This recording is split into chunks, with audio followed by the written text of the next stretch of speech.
하나님께서 주신 말씀은 시편 98편 1절부터 9절까지 말씀입니다. 제가 먼저 하나님 말씀 봉독하도록 하겠습니다. 새 노래로 여호와께 찬송하라. 대저 기이한 일을 행하사 그 오른손과 거룩한 팔로 자기를 위하여 구원을 베푸셨도다. 여호와께서 그 구원을 알게 하시며 그 의를 열방의 목전에 명백히 나타내셨도다. 저가 이스라엘 집에 향하신 인자와 성실을 기억하셨으므로 땅의 모든 끝이 우리 하나님의 구원을 보았도다. 온 땅이여 여호와께 즐거이 소리할지어다. 소리를 발하여 즐거이 노래하며 찬송할지어다. 수금으로 여호와를 찬양하라. 수금과 음성으로 찬양할지어다. 나팔과 호각으로 왕 여호와 앞에 즐거이 소리할지어다. 바다와 거기 충만한 것과 그 중에 거하는 자는 다 외칠지어다. 여호와 앞에서 큰 물이 박수하며 산악이 함께 즐거이 노래할지어다. 저가 땅을 판단하려 임하실 것이미로다. 저가 의로 세계를 판단하시며 공평으로 그 백성을 판단하시리로다. 아멘. 오늘 저희가 나누는 시편 98편의 표제어는 아주 심플하게 시입니다. 이 표제어 굳이 시편인데 시 이렇게 표제어로 만들 필요가 있을까 이렇게 생각이 들 수도 있죠. 우리가 읽는 게 시잖아요, 그죠? 시편인데 또 표제어 시 배경도 안 알려주고 그냥 시. 그런데 이 시라고 번역된 히브리어 단어가 미스모르라는 단어인데 찬양하다, 연주하다라는 그런 의미를 가지고 있고 또 손가락으로 튕기다라는 그런 뜻도 갖고 있는 단어라고 해요. 그래서 이 시편 98편은 수금이나 비파와 같은 현악기로 이렇게 손으로 연주하면서 불렀을 찬양이었을 것이다. 이렇게 보통 학자들이 추정을 합니다. 시편 95편부터 시편 100편까지 이 6편의 시는 이 세상을 다스리는 왕이신 하나님을 찬양하고 선포하는 시인데, 그래서 이 시편 95편부터 100편까지의 시편들을 계속 읽어보면 내용들이 많이 비슷하다 이렇게 느낄 수 있어요. 그런데 성도님들, 비슷한 내용이 반복되어도 들을 때마다 항상 새로운 마음으로 또 은혜를 사모하는 마음으로 하나님 말씀을 들어주시기를 부탁드리겠습니다. 오늘 저희가 나누는 이 시편 98편은 어떻게 보면 이제 9절로 되어 있는데 1절부터 3절까지 한 단락, 4절부터 6절까지 한 단락, 또 7절부터 9절까지 한 단락, 딱 세 구절씩을 이렇게 한 단락으로 묶어서 그렇게 우리가 구성을 할 수가 있어요. 1절부터 3절의 말씀을 보면 과거에 하나님께서 하나님의 백성들에게 베푸신 구원을 기억하면서 찬양하는 내용이고요. 4절부터 6절까지는 그 하나님, 현재에도 계속 왕이신 그 하나님을 즐겁게 기쁨으로 찬양하는 내용이 여기에 적혀져 있고, 7절부터 9절까지는 이제 장차 미래에 심판자로 오셔서 우리의 구원을 완성하실 하나님을 찬양하는 내용이 여기에 또 세 번째 단락에 또 담겨져 있습니다. 이 구약의 성도들이요, 시편 98편을 읽으면서 앞으로 오실 메시아, 구약 성도들에게는 이제 메시아를 아주 간절히 갈망하는 그런 마음이 있었는데, 그 메시아를 갈망하면서 이 시편 98편을 읽으면서 위로를 받았어요. 근데 신학 시대를 살고 있는 오늘날 우리 성도들은 이 시편 98편을 읽으면서 이제 앞으로 재림하셔서 우리의 구원을 완성해 주실 예수 그리스도를 갈망하며 열망하면서 위로를 받을 수 있는 시편이 바로 이 시편 98편이라는 거, 요거를 기억해 주시면서 오늘 본문 말씀의 내용을 살펴보도록 하겠습니다. 먼저 1절 말씀 우리 같이 읽도록 하겠습니다. 시작. 새 노래로 여호와께 찬송하라. 대저 기이한 일을 행하사 그 오른손과 거룩한 팔로 자기를 위하여 구원을 베푸셨도다. 아멘. 이 시편 98편이 새 노래로 여호와께 찬송하라 이렇게 시작을 하고 있죠. 2주 전에도 시편 96편을 나눌 때에 새 노래로 여호와께 찬송하라 이 내용이 나왔어요. 시편 안에 새 노래로 여호와께 찬송하라는 이 내용이 5번 나옵니다. 이미 잠깐 나눴지만 그래도 또 이 시편 98편에 새 노래로 여호와께 찬송하라는 내용이 나오기 때문에 다시 한번 이 내용을 성도님과 나누고 싶어요. 새 노래는 새롭게 작사 작곡한 노래로 하나님을 찬양하라는 의미가 아니에요. 이 말은요, 그저 습관적으로 상투적으로 그렇게 찬양하지 말고 항상 새로운 마음을 가지고 생동감 있게 하나님께 찬양을 올려드리라는 그런 뜻이에요. 저희가 하나님의 은혜를 새롭게 경험했을 때에 그 하나님의 은혜에 감격하고 감사하는 마음으로 그때 하나님을 찬양하고 싶어서 나오는 노래가 있는데 그게 바로 새 노래라는 거죠. 예를 들어서 저는 이미 하나님이 저를 얼마나 사랑하시는 분이신가, 사랑의 하나님을 잘 알고 있어요. 그렇지만 만약 오늘 제가 제 삶 가운데에 놀랍게 역사하신 하나님, 특별히 나를 정말로 끔찍하게 사랑하신 하나님을 경험하고, 와, 정말 하나님 나 정말 끝내주게 끔찍하게 사랑하시는구나. 하나님, 정말 저는 하나님 앞에 참 많이 부끄러울 때가 많이 있는데, 너무나 부족할 때가 많이 있는데, 그럼에도 불구하고 변함없이 신실하게 저를 사랑하시는 하나님 감사합니다. 하나님 찬양합니다. 이렇게 이미 하나님의 사랑에 대해서 알고 있지만 오늘 하나님의 사랑을 또 새롭게 경험하고 나서 그 새로운 마음으로 하나님의 그 사랑을 또 노래하고 찬양할 때 그게 바로 새 노래가 되는 거죠. 똑같은 내용으로 하나님의 사랑을 찬양한다 할지라도 그 하나님의 사랑을 찬양하는 내 마음 상태는 완전 다를 수 있다는 거예요. 그 새 노래로 하나님을 매일매일 찬양해야 한다는 거죠.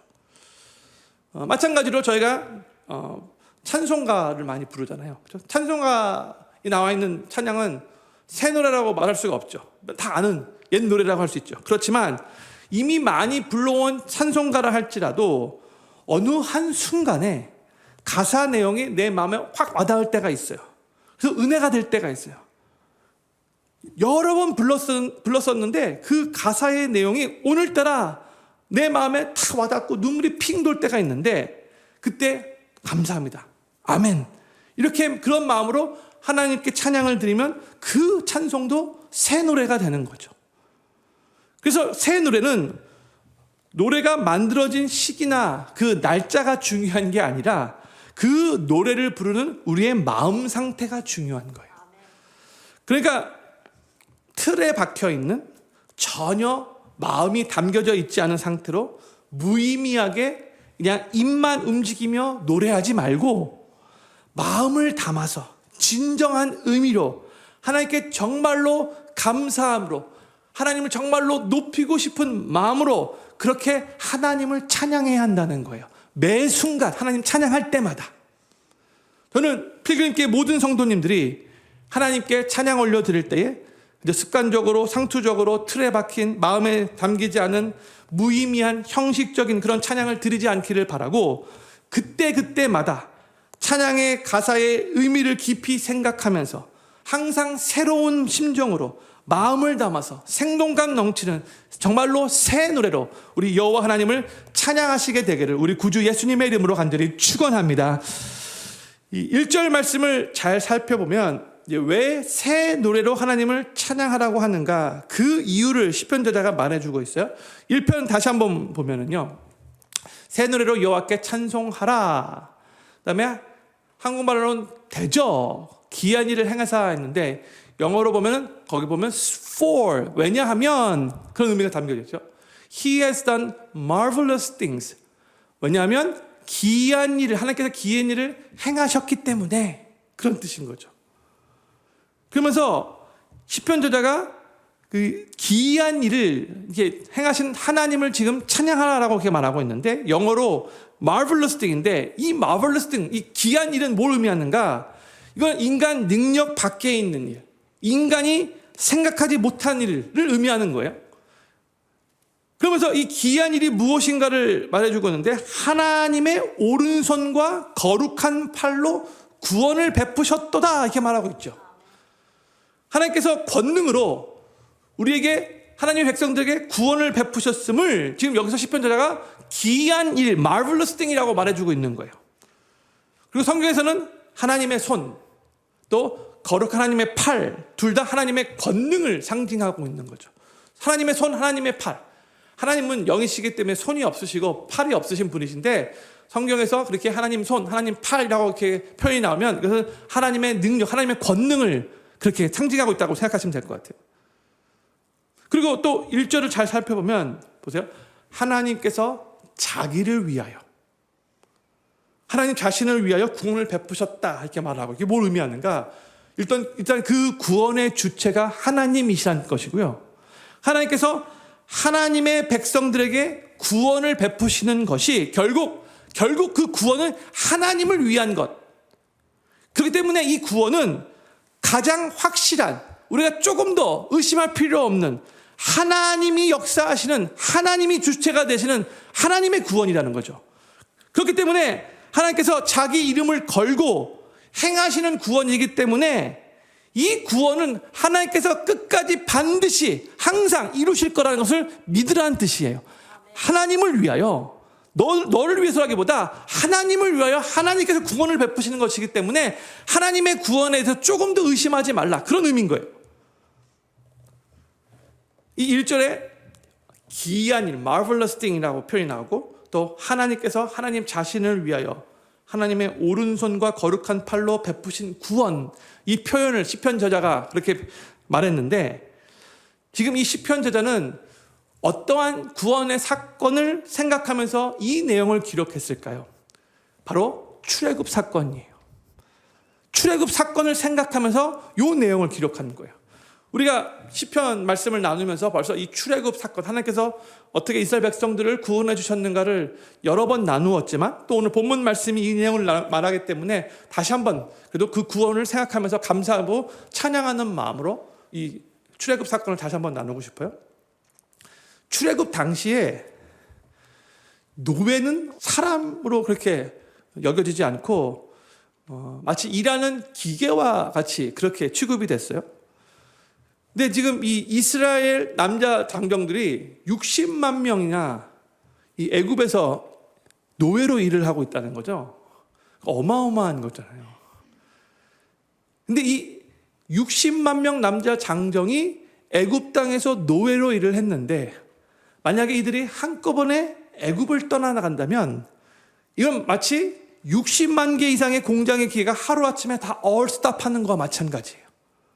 그렇기 때문에 이 애굽의 바로 왕은 이제 이 이스라엘 백성들이 출애굽하고 나면 이 애굽의 경제가 마비가 될 거를 알고 있었어요. 그러면 이 애굽 땅에 엄청난 큰 손해가 입혀질 것을 잘 알고 있었기 때문에 애굽의 왕으로서 이스라엘 백성들의 출애굽을 허락하고 싶지 않았던 거죠. 다 이해가 되죠, 어느 정도. 바로 왕의 이 마음은 이스라엘 백성들을 내보내고 싶지 않아서 정말 계속해서 끝까지 강팍해질 대로 강팍해져 있었어요. 계속해서 여러 사인들이 있었지만, 여러 재앙들이 있었지만 끝까지 그 마음을 강팍하게 했어요. 하나님은 이 바로왕의 마음을 계속해서 무너뜨리기 위해서 개구리도 보내셨고, 또 이 파리, 메뚜기 다 동원하셨죠. 그러다가 10번째에는 결국 이 애굽 땅의 모든 초태생 다 죽이시면서까지 확실하게 하나님의 권능의 손길을 나타내 보여주셨어요.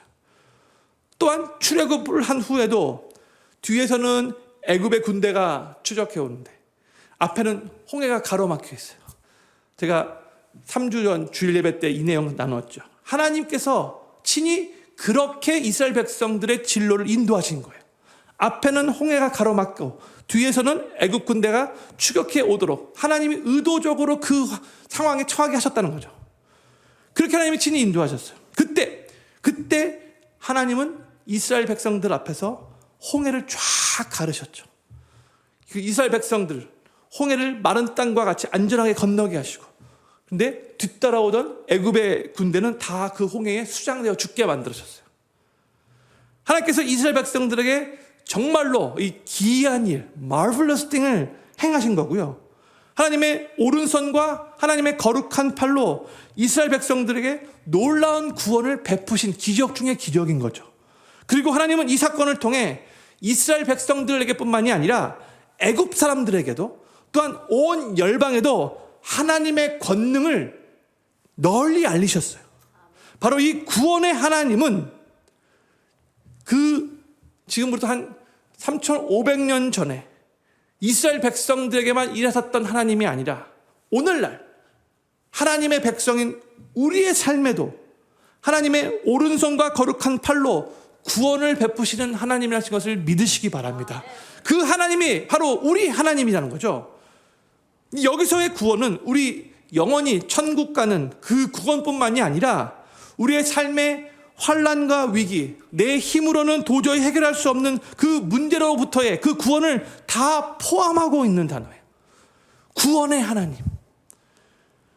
그리고 바로 이 구원의 하나님을 우리의 삶 가운데 우리가 직접 경험하게 되면 우리는 너무나 기뻐서 새 노래로 하나님께 찬양을 들을 수밖에 없게 되는 거죠.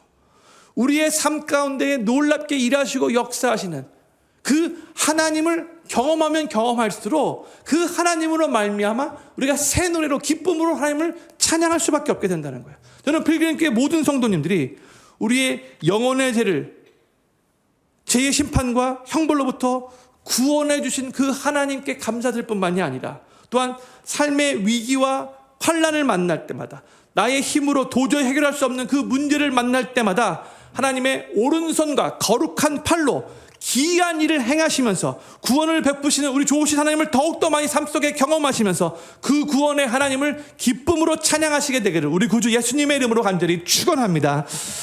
이제 2절 말씀을 보면 하나님께서 이스라엘 백성들에게 베푸셨던 그 구원은 또 하나님의 공의를 담고 있다는 것을 우리들에게 알려줘요. 2절 말씀 같이 읽겠습니다. 시작. 여호와께서 그 구원을 알게 하시며 그 의를 열방의 목전에 명백히 나타내셨도다 했어요. 여기 보면 하나님의 의를 열방에 명백하게 나타내셨다 이렇게 말씀하고 있는데 여기서 의는 영어로 righteousness라고 그렇게 번역됐어요. 히브리 원어를 보면은 근데 체다카. 네? 이것은 공의라는 뜻을 가지고 있는 단어예요. 공의. 근데 이 2절 말씀이 무엇을 뜻하냐면 하나님께서 하나님의 백성들에게 그러니까 이스라엘 백성들에게 베풀어 주셨던 그 구원은 그 출애굽 사건은 그동안 하나님의 뜻을 거역하면서 범죄하고 교만했던 이 애굽 사람들에게는 하나님의 공의를 시행하시면서 하나님의 공의를 나타내는 사건이기도 했다는 거예요. 그러니까요, 우리 하나님은 모든 일들을 완벽하게 실수 없이 행하시는 분이신데 하나님의 백성들에게 구원을 베푸시기 위해서 저 애굽 사람들이 생각할 때는 너무나 억울하게 불공평하게 이건 말도 안 돼. 이거는 하나님으로서 어떻게 이룰 수가 있어. 이런 말이 못 나오도록 공의롭게 그 심판까지도 저 애굽 사람들에게 하셨다는 거예요. 그동안 이 애굽 사람들이 범죄하고 하나님 앞에 교만하게 행동하고 하나님 앞에 죄악을 저지른 그것을 가지고 하나님이 이번에 이렇게 심판을 하신 것에 대해서 아무 말 하지 못하도록 공의롭게 그들에게는 이게 심판으로 그렇게 하나님이 역사하셨다는 거죠. 이스라엘 백성들에게는 구원이지만 저 이방 사람들, 저 하나님을 모르고 저 하나님을 막 교만하게 대적했던 저들에게는 이게 공의의 심판이었다는 거예요. 하나님이 그렇게 역사하셨다는 거예요. 그래서 저 애굽 사람들은 억울하다고 불평하다고 하나님 앞에 따질 수 없게 만드신 거예요, 하나님이. 그러면서 3절에서는 하나님의 구원의 또 다른 측면을 알려주는데 이번에는 하나님의 인자와 성실에 대해서 말해줍니다. 우리 3절 말씀 같이 읽겠습니다. 시작. 저가 이스라엘 집에 행하신 인자와 성실을 기억하셨으므로 땅의 모든 끝이 우리 하나님의 구원을 보았도다. 아멘.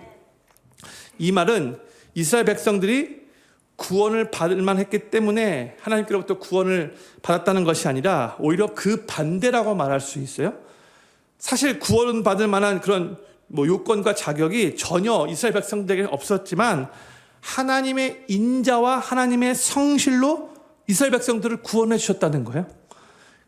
그러니까 이스라엘 백성들이 참 연약하고 어리석고 우매한 백성들이었다 할지라도 하나님의 그 인자와 성실이 하나님께서 일방적으로 일하시고 역사하셔서 그 이스라엘 백성들을 구원해 내신 거라는 거예요. 여기서 인자라는 단어는 제가 여러 번 말씀드렸지 하나님의 그 헤세드 사랑을 말하는 거예요. 그렇죠? 언약에 근거한 변함없는 하나님의 사랑, 신실하신 하나님의 사랑. 또 여기서의 성실은 영어로 faithfulness인데 하나님의 신실하심을 의미하는 거예요. 그러니까 하나님은 하나님의 백성들과 맺은 언약을 기억하시고 하나님의 신실하심으로 계속해서 하나님의 백성들에게 그 언약을, 그 약속을 시행하셨다는 거죠. 구원의 완성을 이루실 때까지 하나님은 앞으로도 계속해서 멈추지 않으시는 분이시라는 거예요. 왜요? 하나님은 인자하신 분이시고 하나님은 성실하신 분이시기 때문에 하나님은 하나님의 백성들을 하나님의 그 steadfast love, 여기로 말하는 바로 헤세드의 사랑으로 하나님의 그 성실하심, faithfulness, 신실하심으로 그렇게 인도하시는 분이시기 때문에 그렇다는 거예요. 2절에서는 하나님의 공의로 애굽 사람들을 심판하신 내용을 나누었는데 3절에서는 하나님의 인자와 성실로 하나님의 백성들에게 구원을 베푸신 내용을 나누고 있어요, 지금. 그렇죠? 그러니까 2절에서는 하나님의 공의, 3절에서는 하나님의 그 인자하심. 하나님의 공의, 하나님의 이 인자하심 두 단어만을 딱 놓고 보면 어떻게 보면 서로 상충되는 것 같이 그렇게 느껴지잖아요. 그렇죠? 근데 예수님의 십자가가 바로 이 하나님의 공의와 하나님의 인자하심을 제일 잘 드러낸 그 바로 곳이죠. 그게 바로 십자가죠. 하나님은 하나님의 아들 예수님을 십자가에서 죽이심으로 말미암아 죄를 심판하시는 하나님의 공의를 나타내셨어요. 그렇죠?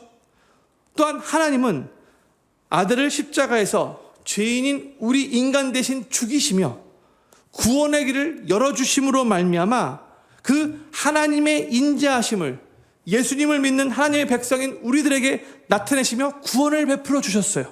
십자가가 하나님의 공의와 하나님의 인자, 하나님의 사랑을 정말로 제일 잘 보여주고 나타내는 곳이라는 거죠.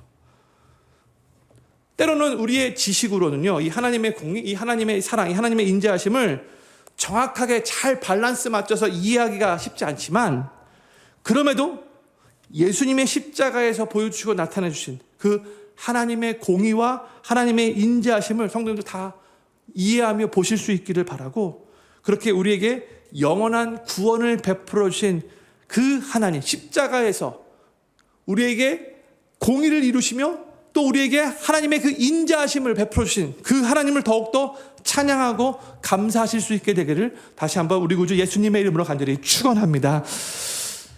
이제 시편저자는 4절에서 이제 온 땅을 향해서 이렇게 선포를 해요. 4절 말씀 같이 읽겠습니다. 시작. 온 땅이여 여호와께 즐거이 소리할지어다. 소리를 발하여 즐거이 노래하며 찬송할지어다. 아멘. 이 4절을 이 언어의 느낌을 가지고 한번 그대로 번역하면 이런 의미인 거예요. 온 땅아 귀가 막막해질 정도로 즐겁게 소리를 질러라. 함성을 터뜨려라. 기뻐하면서 노래하며 찬양해라. 소리 질러. 그런 뜻이에요. 바로 이게. 근데 4절 말씀은 단지 큰 소리로 소리를 지르는 데 목적이 있는 것이 아니고요. 이렇게 기쁨으로 소리 지를 정도로 익사이팅 하면서 그렇게 기쁜 마음으로 즐거워하며 하나님을 찬양하라는 그런 의미인 거죠. 우리에게 구원을 베풀어 주시는 그 하나님 앞에서 너무 점잖게, 너무 무게 잡지 말고 하나님 앞에서 마치 어린아이와 같이 좀 더 자유롭게 더욱더 기쁨과 즐거움을 표현하면서 하나님을 찬양하라는 거예요. 우리 모두는 다 하나님 앞에 어린아이와 같은 존재들이잖아요. 그 하나님 앞에서 너무 감사해서 너무나 기뻐서 하나님 나 너무 좋아요. 구원해 주신 하나님 때문에 나 너무 신나요. 그러한 모습으로 찬양하라는 거예요. 우리가 하나님께 찬양 드리고 하나님을 예배하는 것은 운동 경기를 보는 것보다 한국과 일본이 축구하는 그런 운동 경기를 보는 것보다 더 즐겁고 더 신나고 더 익사리하고 더 축제적이어야 한다는 거예요. 그 어떤 것보다도 하나님을 찬양하고 하나님 앞에 예배드리는 그 시간이 최고로 기뻐해야 한다는 거예요. 그게 우리가 가져야 할 태도여야 된다는 거예요. 우리가 하나님께 드리는 그 찬양과 예배가 그냥 밋밋하고 아주 묵직하고 그래서 뭐 별로 이렇게 감동도 없고 무감각한 그러한 예배가 되지 않기 위해서, 그러한 찬양이 되지 않기 위해서 최선을 다해 노력해야 한다는 거예요. 주일날 하나님 앞에 나와 같이 찬양하는 그 시간이 너무나 기다려지고 설레이는 그런, 하나님 앞에 손뼉치며 찬양하고 또 하나님 높이며 찬양할 때 그 시간 안에 정말 하나님께서 부어주시는 그 은혜와 그 축복과 또 내가 하나님을 온전히 높이고자 소망하는 그 마음을 가지고 정말 최고의 하나님께 최선의 예배를 드리기 위해 우리가 노력하며 그렇게 하나님 앞에 어린아이 같은 심정으로 나아가서 찬양을 드려야 한다는 거예요. 5절과 6절에서는 이제 악기를 동원해서 찬양하라라고 좀 선포합니다. 5절과 6절 같이 읽겠습니다. 시작. 수금으로 여호와를 찬양하라. 수금과 음성으로 찬양할지어다. 나팔과 호각으로 왕 여호와 앞에 즐거이 소리할지어다. 아멘. 여기 보면 수금으로 찬양하고 음성으로 목소리로 찬양하고 나팔로도 찬양하고 호각으로도 찬양하라라고 말하고 있죠. 수금은 이제 그 당시에 대표 현악기예요. 뭐 요즘으로 치면 하프가 될 수 있고 아니면 뭐 기타가 될 수 있고 그렇게 생각하시면 될 것 같아요. 나팔은 제사장들이 제사를 드릴 때나 아니면 전쟁 있을 때 혹은 사람들을 불러 모을 때 불렀던 나팔가 들리는지 모르겠지만 크게 그러니까 나팔이 좀 큰 나팔이에요. 그래서 멀리서도 그 소리를 듣고 그렇게 모일 수 있도록 그 나팔을 말하는 거예요. 근데 그 나팔 가지고도 하나님을 찬양하라는 거예요. 여기서 호각은 나팔보다 더 작은 사이즈예요. 손으로 이렇게 잡을 수 있는 좀 하이음이죠. 그래서 그걸 가지고도 이제 찬양하는 거죠. 그러니까 여기서 수금은 현악기라고 말할 수 있고 나팔은 금강악기라고 말할 수 있고 호각은 관악기라고 말할 수 있어요. 그러니까 하나님을 찬양할 때도 목소리뿐만이 아니라 여러 다양한 종류의 악기를 다 동원해서 하나님 앞에서 기뻐하며 즐거이 소리를 지르라라고 명령하고 있는 거예요. 그러면서 6절에서는 보세요. 왕 여호와 앞에 before the king, the Lord 앞에서 즐거이 소리라 이렇게 말하고 있어요. 우리의 참된 기쁨의 대상은요, 바로 우리의 왕 대신 하나님이라는 거죠. 그 하나님, 왕하면 다스리시는 분이시잖아요. 하나님 우리의 왕 되십니다. 바로 우리를 다스리시는 분이시라는 거잖아요. 하나님께서 우리의 삶을 완벽하게 다스리는 왕이 되시기에, 또한 우리 하나님은 온 세상을 완벽하게 실수 없이 다스리시는 왕이 되시기에 우리는 그 하나님 앞에서 모든 종류의 악기들을 다 동원해서 찬양하며 큰 소리로 make a joyful noise 하면서 하나님 앞에서 그렇게 기뻐이 소리 지를 수 있다는 거예요. 야호! 하나님이 하나님이 왕이시니까 하나님 높여드립니다. 이런 생각인 거죠. 저는 필경교회 모든 성도님들이 우리의 삶을 완벽하게 다스리시고 온 우주 만물을 완벽하게 실수 없이 다스리시는 왕이신 하나님께 절대 밋밋하고 무감각하고 별로 감동이 없는 그런 찬양과 예배를 드리지 않기를 바라고, 목소리뿐만이 아니라 여러 종류의 악기들까지도 다 통해서 어떤 운동 경기 보는 것보다도 더 즐겁고 더 신나고 더 익사링하고 더 축제적인 그런 분위기로 하나님 온전히 찬양 올려드리고 하나님 앞에 예배드리는 예배자의 삶을 사시게 되기를 우리 구주 예수님의 이름으로 간절히 축원합니다. 시편 저자는 자연 만물도 하나님을 찬양해야 한다라고 선포해요. 7절과 8절 말씀 같이 읽겠습니다. 시작. 바다와 거기 충만한 것과 그 중에 거하는 자는 다 외칠지어다. 여호와 앞에서 큰 물이 박수하며 산악이 함께 즐거이 노래할지어다. 아멘. 시적인 표현인 거죠. 7절을 보면 바다, 거기 충만한 것, 그 중에 거하는 자 다 외치래요. 그렇죠? 바다에 있는 모든 것들이 다, 거기는 생명까지 다 하나님을 찬양해야 한다고 선포하고 있는 거예요. 8절에서는 큰 물이 박수치래요. 물이 어떻게 박수? 그러니까 파도가 일어서 딱 이걸 박수로 생각하는 거죠. 그렇죠? 다음번에 혹시 이 바닷가 가실 때에 파도가 훅 쳐서 딱, 지금 이 큰 물이 하나님께 박수치고 있는구나. 그렇게 한번 생각해 보시면 될 것 같아요. 그걸 하나님 찬양하는 걸로 이렇게 말하고 있는 거죠. 그렇죠? 이 산악도, 산들도 함께 즐거이 노래하라 그래요.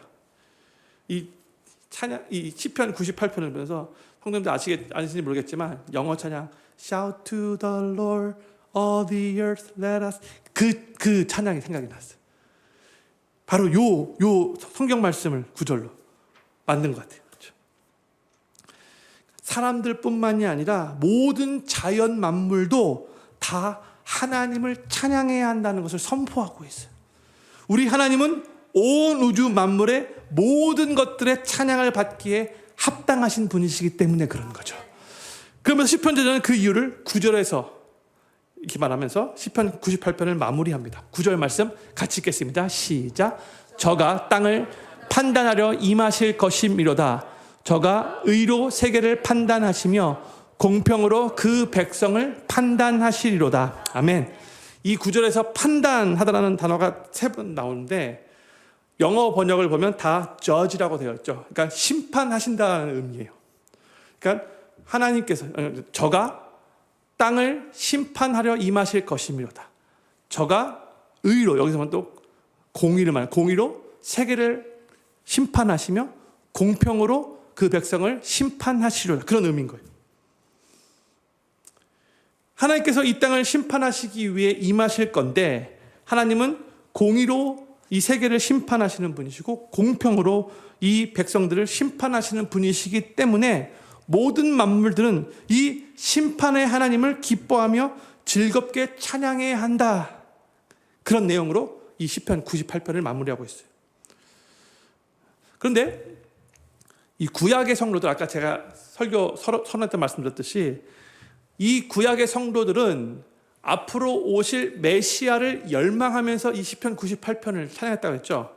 9절에서 저가 나오는데 구약의 성도들에게는 장차 오실 메시아로 해석을 한 거예요. 그렇죠? 이 9절 말씀이 future tense잖아요. 미래형이잖아요. 그렇죠? 그러니까 메시아가 장차 오셔서 그 땅을 의와 공의와 공평으로 심판하실 것이고 이 이방의 앞뒤로부터 이스라엘을 구원해 주실 거라고 믿고 메시아를 간절히 갈망하면서 이 시편 98편을 불렀다는 거예요. 구약의 성도들은. 그런데 이제 신약 시대를 사는 우리 크리스천들은 이 9절 말씀이 이제 앞으로 재림하실 예수 그리스도를 통해서 그 구원이 완성될 것을 잘 알고 있죠. 이 시편 98편은 보세요. 처음에 하나님께서 베풀어 주신 구원에 감사하며 새 노래로 하나님께 찬송하라라고 이렇게 시작을 했는데 1절 말씀이 그렇게 시작했잖아요. 이제 9절에 와서는 하나님께서 장차 행하실 그 심판으로 이 시편을 끝을 내요.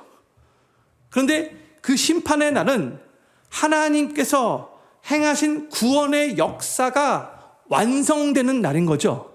complete 되는 거예요. Our salvation will be complete on that day. 그렇죠?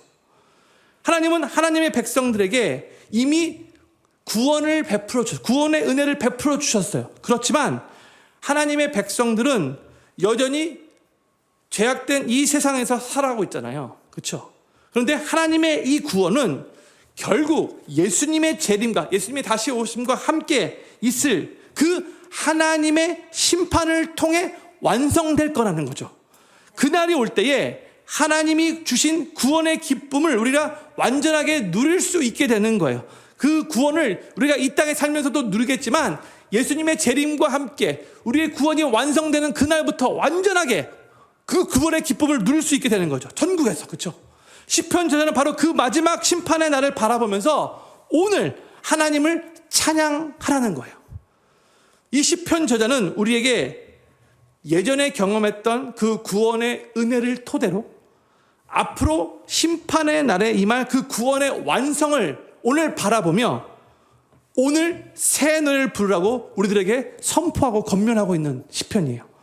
하나님께서 이미 시작하신 구원의 그 선한 역사를 장차 온전히 이루실 것을 믿고 오늘 하나님 찬양하라는 거예요. 아직 구원이 다 완성되지는 않지만 그래도 이미 구원이 베풀어졌고 그 구원이 예수님의 재림과 함께 완성될 것을 믿음으로 바라보면서 그 구원의 완성을 바라보면 오늘 새 노래로 하나님을 찬양하라는 뜻이에요.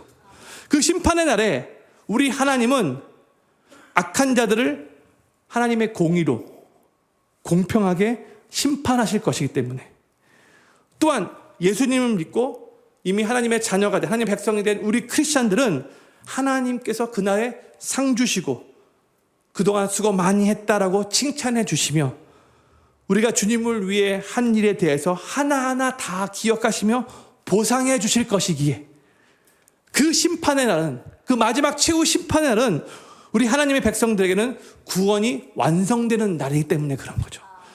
그리고 그 심판 후에 그것을 끝나는 게 아니라 하나님은 우리를 더 이상 슬픔도 없고 눈물도 없는, 아픔과 고통이 없는 저 영원한 천국으로 우리를 인도해 주실 것이기 때문에 그런 거죠. 우리가 하나님을 지속적으로 찬양할 수 있는 이유는 우리에게 이미 베풀어 주신 그 구원 때문이고, 또한 그 구원이 완성될 최후 심판의 날이 있기 때문에 그런 거예요.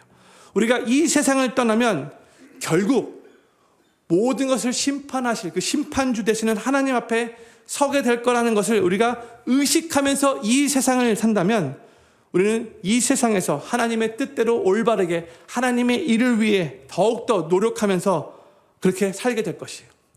그리고 우리가 지금 살고 있는 이 세상에서는 종종 불공평하고 억울하게 느껴지는 그런 일들이 많이 있지만 그럼에도 하나님의 다스림과 하나님의 심판은 공평하고 공의로우며 우리가 이미 받은 구원은 그것으로 끝난 것이 아니라 영원한 구원이고 예수님의 재림과 함께 그 구원이 온전히 완성될 것을 믿음으로 고백하며 우리는 이 세상에서부터 지금 하나님을 찬양할 수 있다는 거예요.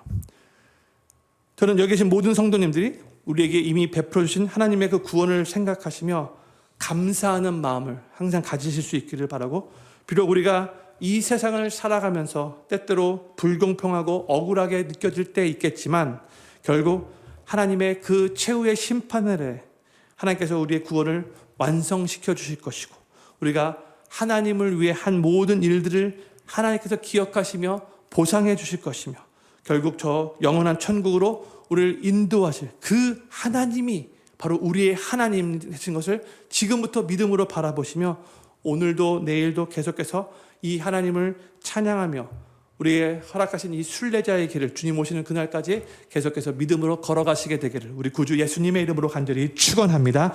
기도 제목 5가지 읽고 기도하는 시간 갖도록 하겠습니다. 첫 번째 기도 제목입니다.